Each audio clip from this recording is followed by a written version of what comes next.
Since you started watching the NewsHour tonight, our nation's debt has grown by more than $140 million. Its total sum is $37 trillion. There is mounting concern in some quarters over how soon that ballooning debt will impact the lives of everyday Americans.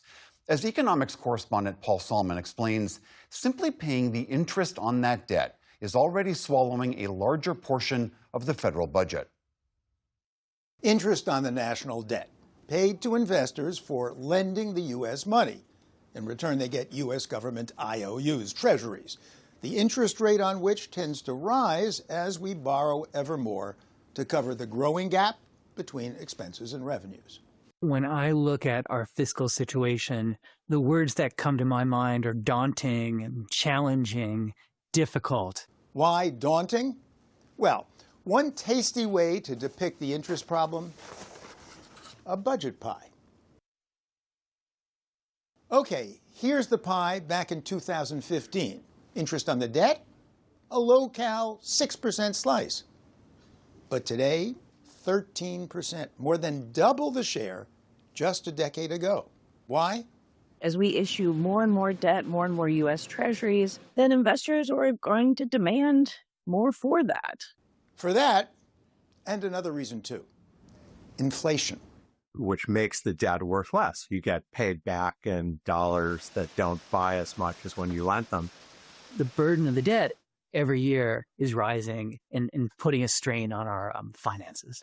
Head of the devoutly nonpartisan Congressional Budget Office, Phil Swagel. And that means those are funds that don't go to anything else. Someone wants more money for national security, someone wants more money for tax relief or for social benefits. The resources paying the debt are excluded from that. They're not available for those other purposes. But wait a minute. U.S. interest rates are down over the last 3 months, even as our debt has climbed.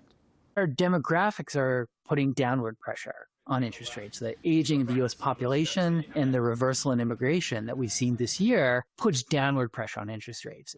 In other words, says Swagel, who doesn't have to worry about the presidential acts, by the way, since he works for Congress, there are conflicting pressures.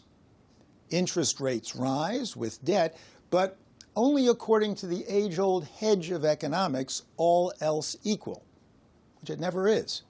For instance, say the economy stalls. We have slower income growth, so we have fewer resources with which to pay our debt. That is, fewer tax revenues, which would mean borrowing even more. Plus, lower growth means less demand from businesses to borrow money for investment, which also tends to lower rates. So maybe that's why rates have subsided recently, a possible recession. And that brings us to an unusual counter to debt threats.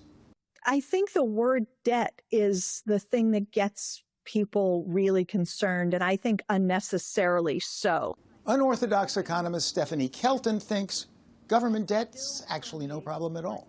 They hear 29 trillion or 36 trillion. They say, oh, my God, we're drowning in debt. This is some impossibly large sum that we're going to have to pay back somehow. But she has another way to look at it, known as modern monetary theory, which argues that a government like ours that prints its own currency can't run out of money. There is no finite sum of money that is available for the federal government to work with. The United States has a sovereign currency, has a fiat currency, and there is no hard financial constraint on governments that operate with the kind of currency that we have. Moreover, says Kelton, there's a benefit to U.S. government debt. These are all of the dollars the government has spent over the entire history of time and not taxed away from us. Those dollars are sitting in what are effectively savings accounts with the U.S. government. The potential problem would be too many dollars, and thus inflation, often defined as more and more dollars, trying to buy a fixed amount of what our economy can produce. The question I would ask is it becoming excessive? Is the government spending so much, not just on healthcare and education and infrastructure and defense, but also on interest, that it is feeding inflationary pressures? At the current inflation rate of less than 3%, Kelton says no. Look, she says, It's we U.S. citizens who hold almost all of the Treasury's debt. Most of the treasuries that are being held are just being rolled over and people are reinvesting. People like me, I asked CBO head Phil Swagel. At my age, I better have retirement funds. And a lot of them are in money market funds. And the money market funds pay, I don't know, something like 4% a year.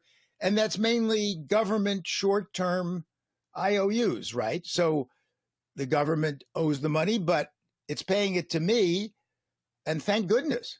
What you're pointing to is both a positive and a negative. The positive is that the money, as you said, that we owe on debt, a lot of that goes to Americans. And so higher interest rates might be bad for the government, but they're good for savers. Like me and my wife. Exactly. On the other hand, we also owe a lot of money on debt held by foreigners. And so the interest that we pay on bonds owned by people in other countries represents resources that are going from the United States out of the country to other people. And that amount is rising as well. And so that's part of the fiscal challenge. Harvard and former IMF economist Ken Rogoff is similarly skeptical of Kelton's argument, as are many economists, worrying about more debt spurring higher interest rates. I suspect we're going to see longer-term interest rates, and those are the ones that affect car loans, mortgages, student loans, et cetera. I think they're going to, on balance, continue to drift up. Economist Claudia Sahm is more sympathetic to Kelton. She does worry a lot about one thing, though, the uneven burden of higher interest rates. The higher interest rates are a bigger problem, a bigger constraint on individuals who need to or choose to borrow, individuals who are lower income that can't afford to go buy the car all in cash. But back to the big picture. What's the worst case scenario? If we have problems, we could have another pandemic. We could have a financial crisis. God forbid, we could have a war of some type. And we will want to borrow a lot. And the fact our debt is starting so high, it's a risk. It gives us less flexibility for dealing with these things. Not counting such catastrophes, though, what's the CBO's projected budget pie a decade from now? Interest, 17% of the national budget, and rising. Make of it what you choose. For the PBS NewsHour, Paul Salman.